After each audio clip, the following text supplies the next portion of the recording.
Hello and welcome. You're watching The Big Story on NDTV Profit. I am Vishwanath Nair. Well, the diplomatic road between India and Canada has escalated even further. The Canadian government has claimed that the Indian agents were directly involved in the killing of Hardeep Singh Nijjar. Nijjar was, of course, a pro-Khalistani separatist and was killed in British Columbia back in 2023. Canada has named Indian High Commissioner Sanjay Kumar Verma as a person of interest in this murder investigation. India has refuted all these claims and have called the charges motivated and absurd. Both countries have expelled their top envoys and other diplomats, but this issue is larger than it seems. Recently, Canada put restrictions on international student permits. It also made the rules stricter for foreign workers. According to the Indian government's data, there are more than 4 lakh Indian students studying in Canada right now. So what happens to all of these students? How will things now fare between the two countries? That's our big story for today. In fact, the 3 big questions that we're asking, these include, of course, is the Canadian government attempting to corner India to score brownie points in an election year? Remember that election year is coming up in Canada. The second question, of course, is how is this diplomatic tussle going to impact Indians who are living in Canada right now? And the third and final question is, will this move by the two countries affect trade between the two countries, India and Canada? That's primarily the 3 questions that we're looking to answer during this discussion. And today we have some guests with us who are going to be helping us understand some of the nuances in this entire discussion. I have with me Ambassador Prabhu Dayal, a former diplomat, and of course Alok Bansel, director at India Foundation. Welcome, gentlemen. I want to start with you, Ambassador Dayal. The question that I want to ask you is, when it comes to two countries which so far had cordial relationships, but except maybe over the last year and a half has seen some amount of turmoil. I wanted to understand from you, how exactly does this move forward from a diplomatic point of view? Well, first of all, let me state that the latest developments have heightened tensions in the India-Canada relationship. So there are some questions which I have been asking myself. Why has this crisis erupted in the first place? I think our government feels that the crisis has erupted because Justin Trudeau is indulging in vote bank politics. And you hinted that during your opening remarks. Trudeau has allowed a wide range of anti-India activities to be carried out by the Khalistan supporters. Now, let me mention that this vote bank politics arises from the fact that Justin Trudeau has been heading a minority government. The Canadian Parliament currently has 338 seats, and Justin Trudeau's party has only 160 seats, while 170 are needed for having a majority. So he was in need of outside support. And this outside support he got from Jagmeet Singh Dhaliwal, whose party, the New Democratic Party, has 25 seats. Now, Jagmeet Singh Dhaliwal is an anti-India, pro-Khalistan activist, and he was making Trudeau dance to his tune. Now, a month back, Jagmeet Singh Dhaliwal withdrew support to Justin Trudeau. So it was thought that maybe now Trudeau's government will fall. But there was a no confidence motion tabled by the Conservative Party in which Dhaliwal's party supported Trudeau. So while he has formally withdrawn support, he is continuing to back Trudeau. And as a result, Trudeau is obliged to him and is playing the Khalistan card, which is harmful for India's interests. The second question, which naturally is very important, is what is the fallout on the ground? Now, I think the fallout on the ground is extremely dangerous for India's interests. Canada has become a hotbed for anti-India activities by extremist Sikhs. And these extremist Sikhs are openly calling for the breakup of India and the creation of Khalistan. I may mention that they have targeted the Indian High Commission in Ottawa, and they have put up posters calling for the assassination of Indian diplomats, including the Indian High Commissioner in Canada. So these extremist Sikhs are posing a danger to Indian interests. And in fact, they've also issued threats to the Hindu community in Canada. And India has taken up this matter repeatedly with Canada. but to no avail.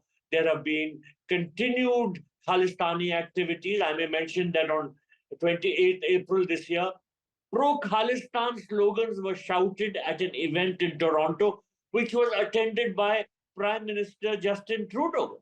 Last year in June, on 4th June, uh, there was a radical Sikh parade in Brampton, which glorified the assassination of Indira Gandhi. And that Brampton demonstration had a tableau of Indira Gandhi with blood on her clothes and a poster that read, "Revenge on attack for Sri Darbar Sahib." Trudeau's government has done nothing to check all this. He has, in fact, allowed anti-India activities to continue. And on the other hand, he has made baseless allegations against India, saying that Indian diplomats were involved in the assassination of Hardeep Singh Nijjar. And now, in fact, he has said that there were 6 Indian diplomats who are persons of consequence in this matter. So what Trudeau has been doing has been damaging India's interests. I'm afraid as long as he continues as Prime Minister, there will be no improvement in our relations with Canada. Hopefully, when the elections are held, he will be ousted. There will be a new government which will review policy towards India. But I'm afraid that till that happens, we should be prepared for a continued deterioration of our relations with Canada. Right. I want to bring in Alok Bansel, of course, from the India Foundation. Mr. Bansel, I wanted to get your view. As far as the India-Canada relationships are concerned, we've had a sort of a cordial relationship in the past, except maybe in probably the recent past where things have become a little more volatile.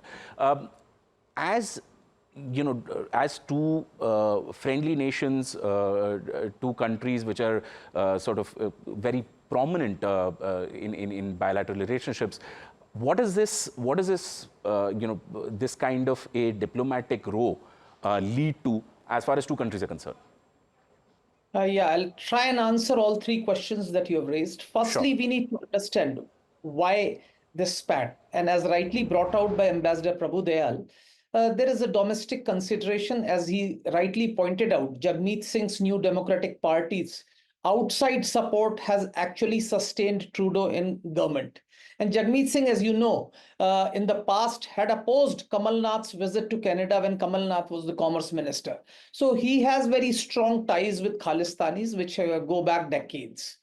Even in Trudeau's Liberal Party, there are policymakers with known Khalistani links. In fact, one of the MPs, former MPs of Trudeau's party, when he was a member of parliament, Ramesh Singh, had clearly said that many members of the Liberal Party had links with Khalistani terrorist organizations.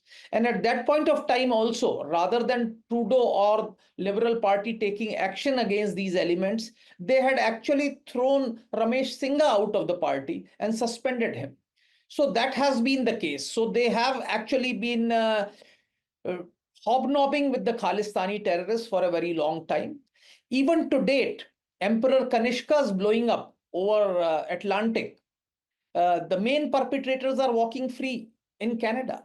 They have been actually let go, giving them the benefit of doubt. Whereas in this particular case, they have concocted story and Indian diplomats are being termed as persons of interest. And more significantly, if one has to go by Canadian media, they say that the Indian diplomats have been expelled. And if that be the case, India has rightfully decided to expel the diplomats from Canadian mission here. Now, what is going to be the impact? The fact is that the diplomatic strength has come down drastically, especially in the Canada's case here in Delhi. There was no high commissioner and the officiating high commissioner has been expelled. Most of the first secretaries have been expelled. So in that sort of a scenario, the process of visa, granting of visa, etc., is bound to slow down. So can it be rectified immediately? Not to my mind, because right now it's on the downward spiral. Things are heating up and the war of words will continue because Canada is saying that they have given India incontrovertible evidence of Indian agencies' links. Prime Minister has gone and addressed a press conference, which very clearly shows that his intention is to address the domestic audience rather than make a point to the international community, because if that would have been the case, an officer from the ministry would have probably spoken, the spokesperson or someone. But here the Prime Minister was talking to the people. That very clearly shows that it was addressed to the domestic audience. On the other hand, Government of India has very clearly highlighted that Nijjar's terrorist links, they have filed an FIR, NIA's charge sheet has been presented. So we are also going on the offensive. So in that sort of a scenario, I don't see relations cooling, improving in near future. So there is bound to be downturn. How will it affect people living in Canada? To my mind, visa process is likely to get problematic. You might have delay in getting visas because the staff will reduce. There may be deliberate delays by the two sides in granting visas, and that to some extent will have marginal impact as far as trade is concerned. I don't think so trade is going to be affected significantly, but marginal impact may be there, because if this process continues, you might see that flights, direct flights, if at all they're there, might get cancelled in due course, and that might affect trade marginally. So trade may not be affected much, but people to people contact and communications might get affected, especially Indian students who have been fueling Canada's economy. Their onward march to Canada is likely to reduce significantly, and that would impact Canada's economy to some extent. On the other hand, as you know, Canada is the 16th largest investor in India, so that would also have an impact to some extent on India. Right. Thank you for that, Mr. Bansal. I wanted to also bring up, a story that we just broke on the channel a little while ago, where military sources are telling us that the Indian government does not seem to be that worried about the impact on trade, and that indirect routes will still continue. Keeping that aside, students are a massive community from India who go to Canada for further education. I wanted to bring in Ambassador Dayal in this for this question. I wanted to get a sense from you. This is a particularly vulnerable sort of group of people because they're essentially students. They really hold no power in this entire discussion, and they're probably traveling for the first time to another country. How would you see this development for people like Indian students in Canada? What would your advice be if somebody you knew was there? Well, there will be visa delays for even students, as Captain Bansal was pointing out, and there will be various other forms of hardship which the students will face. As it is, Canada has reduced the number of international students that it will be allowing for Canadian universities. I think it has reduced them by about 35%. So Indian students are also going to be affected. They will not get admission so easily. Moreover, if they don't get their visas, then even if they have been admitted by universities, they will not be able to go. So there is a serious problem in this regard. Of course, the long-term solution would lie in such students not even requiring to go overseas, and that will happen if we create more universities here. There's a lot of expenditure on these students being sent out to study. They have to spend a lot of money. There's a lot of foreign currency that goes. A lot of all that can be utilized for setting up universities in India. So that is, of course, the longer-term solution. We must not have a situation where students are forced to go overseas because they are not able to get admissions here. Right. However, in the shorter term, as far as students, for instance, who are already in Canada, if they want to come to India and then they require to go back, I don't know whether their visas are still valid or whether they will have to get new visas. So there will be problems for them, and they may just be stuck in the place where they are.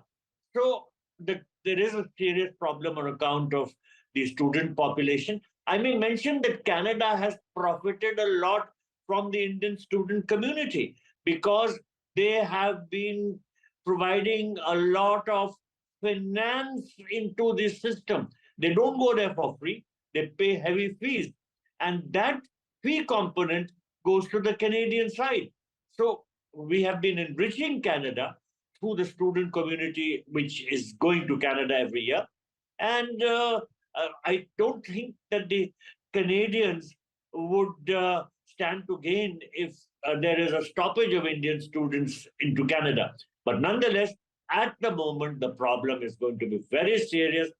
Not only the students, but all sections of the Indo-Canadian community are going to be affected because visas will be a problem. Other forms of assistance which they may need will be in short supply. As Captain Bansal was saying, there's been a reduction in the number of diplomats on both sides. So naturally, the services will be affected.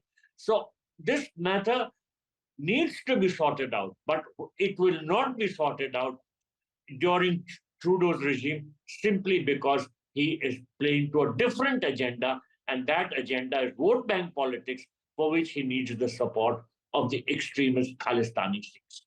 Right, Mazvidal, thank you, sir. I have with me also Suhasini Haider, who's joining in, Diplomatic Affairs Editor from The Hindu. Suhasini, thank you so much for joining us in this conversation. We've taken this topic of this diplomatic row, and some experts have pointed out this is probably the worst that the Indo-Canadian relationships have been. I wanted to get your view. What's probably driving this? Because I'm not getting into the veracity of the claims from both sides. But what to your mind is driving this? I think to begin with, the idea that India-Canada ties have ever been very, very positive. I think since 1973, we had not seen any bilateral visit to Canada by any Prime Minister of India until Prime Minister Modi went in 2015. Perhaps at the time, the government decided that it wanted to start a new leaf with Canada. Perhaps at the time, they weren't aware of the history of India and Canada on the Khalistan issue. But what the two countries had decided over the course of those 40, 50 years was to not allow the really, really difficult political issue. And there's no question that India was not going to have completely firm bilateral ties with Canada until this issue was sorted. They had, however, allowed business, trade, visas to continue untrammeled. What we're seeing now, and you're quite right in saying it is probably a nadir, is that what we're seeing now is a breakdown in all those ties. I agree with Captain Bansal when he says we don't know where these ties are going to go next. It doesn't matter whether the governments want to really maybe, put a brake on the slide in ties right now. But what we've already seen is the high commissions on both sides have been practically decimated. Already last year, India asked about 41 Canadian diplomats to leave the country. I think that leaves only about 20 or so, of which now 6 more have been asked to leave on the Indian side as well. Those are now going to get affected. If visas are affected, students won't be able to go, as you've been discussing, businessmen will not be able to go. I think what we're also likely to see is then those flights being affected. Remember, trade between India and Canada has been not amongst the highest, but Canadian investment in India has been quite important. Canadian pension funds have put in a cumulative $55 billion in India over the years. And what we've seen is in the last year, I think India was some 25% of the entire investment by Canadian funds. These are all areas that could now get affected because of the kind of rancor we're seeing between the two sides. And it is a public spat. It is not something that the diplomats are able at this point to put under covers, primarily because the Canadian government has decided to really go public with everything. While I don't think they have yet provided the evidence to what they are saying, clearly they expect to present that evidence. They have different rules from the American side, so they clearly expect to present that evidence when this case goes to trial, the Nijjar killing case goes to trial in Canada. But in the meanwhile, until we see that evidence, all we're seeing is some very, very strong statements being made on both sides. And let's be clear: the two countries today are accusing each other of being liars, of being murderers, of being extorters. It is very clear that the language between the two countries is at a place where perhaps diplomacy does not have a chance for the moment. Right. Thank you for that. I want to bring in Captain Bansal now. So when you talk about the diplomatic channels being down and unsure as to when exactly this gets resolved, probably not under a Trudeau government. But is there then hope if the government does change? Is there hope for some amount of repair? Undoubtedly. I think if Trudeau government goes and a conservative government comes to power, situation will definitely improve, but it will take time. It cannot happen instantaneously if there is a change, because these processes take time. Once the derailment has taken place, it will take time because the staff will have to be built up. You can't send post high commissioners overnight. The agreement will come, that will have to be approved. The credentials will be have to be presented. So it will take a time. But yes, I have no doubts if Trudeau government goes and a new government comes to power, especially a conservative government, the situation should improve, I think. So I would put it, rather than may, I would say should improve. Ambassador Dayal, your viewpoint, I just wanted to get this in from all three of our panelists here today. But what's your viewpoint? Do you think that a change in government could probably speed up the process of reconciliation between the countries? Well, as I said earlier, as long as Justin Trudeau remains Prime Minister of Canada, I don't see any possibility of the improvement in our bilateral relations. He is, in fact, the root cause of the problem. However, if there's a change of government, there could be some hope. Of course, a lot will depend upon how the new government shapes its policies. I can't say at this stage that the Conservatives will really be helpful in restoring the bilateral ties to where they were, but certainly there could be some hope. But as I said, as long as Justin Trudeau remains Prime Minister, I see that there is no chance whatsoever of the improvement in the relationship. I'm going to bring Suhasini ma'am into this discussion as well. You said that between 1973 and 2015, there was no real, amazing relationship between the two countries. Probably 2015 onward, things have changed a little bit, and now we're in difficult territory. But again, is a conservative government a solution to this problem? The truth is that the issue predates everyone in that sense. And then there is a need for the two sides to understand the sensitivities of both sides. On the Canadian side, there is a sensitivity when it comes to transnational repression, what they call. On the Indian side, of course, there's a huge sensitivity when it comes to extremists and terrorists that may target India. I think I said that Prime Minister Modi was the first Prime Minister to actually make a bilateral visit to Canada in 40 plus years. But Prime Minister Manmohan Singh did go to Canada in 2010 for a G20 meeting. Just before that visit, the Canadian Prime Minister at the time, Stephen Harper, actually went to great lengths to try and show this sensitivity. He apologized to the victims, the families of the victims of the Kanishka tragedy. Just before that visit, they opened a park in memorial to the Kanishka tragedy victim. And I think there was a sense that there was a new sensitivity in Canada. These things cannot be forced at the end of the day when two countries clearly have a divergent position and it has reached this stage.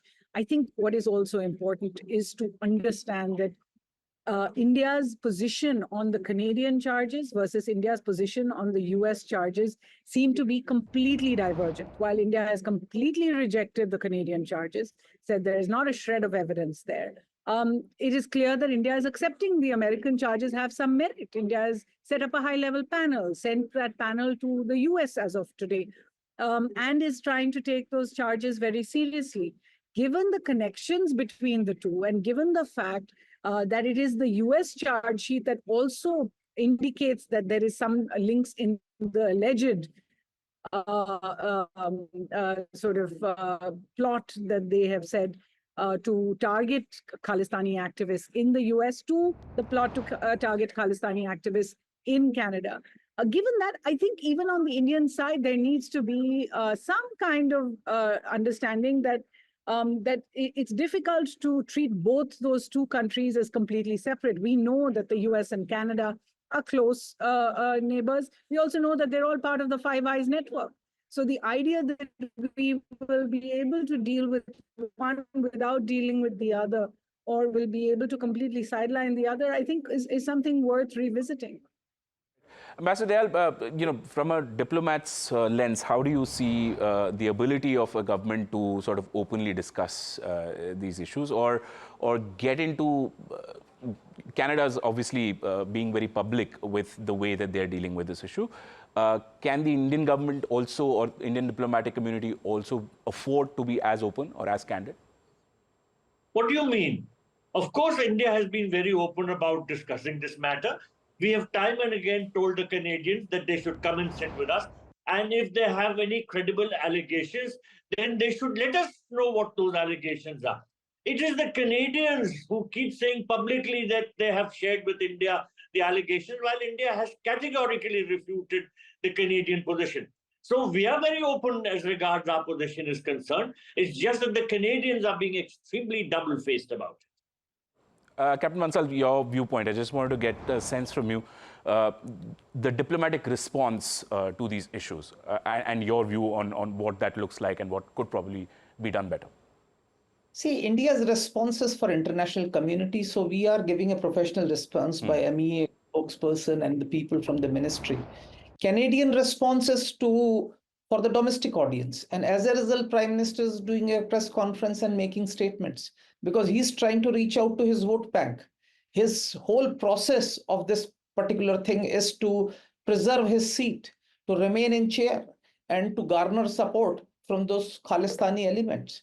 So that's the aim. And that's why he's actually trying to justify his actions to his domestic audience. And that's why he's giving a press conference. Whereas in India's case, we are giving our position and we are reaching out to the international community. Because if you remember, yesterday when the officiating High Commissioner of Canada was summoned to the ministry, he came out of the ministry and actually spoke to the media personnel that we have given what India was demanding, an incontrovertible proof of India, linkages into this murder. And that's what he has said. And now we expect India to act. So that's what I'm trying to show, that is the difference between the approach of the two countries. And given this sort of a situation, a quick turnaround or quick improvement in relations seems very, very unlikely, especially as long as this regime in Canada continues. The elections are still away. The scheduled elections are next year in October, actually. But if this government falls, you could see an election maybe much earlier because this is a minority government. And I think they don't want to go right now. And that's why they are trying to garner favor from extremist elements by getting support from New Democratic Party of Jagmeet Singh. All right. Thank you so much, ladies and gentlemen, for joining us on this conversation. Suhasini Haidar, Ambassador Prabhu Dayal, and of course, Mr. Bansel. Thank you so much for joining us in this conversation. It's a pleasure talking to you. And of course, I hope that by the time we meet again, there is some resolution to this entire debate. And that's the big story for the day. Thank you so much for watching NTV Profit. Please stay tuned.